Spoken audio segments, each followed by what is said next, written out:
удачи командам, победы в равной степени. И всем нам удачи и успехов. С праздником!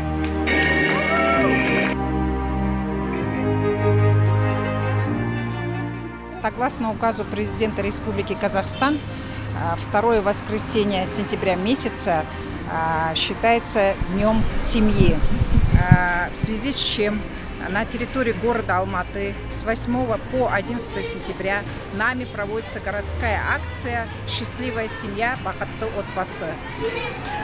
Главной целью данной акции является пропаганда семейных ценностей, профилактика бытового насилия в семье.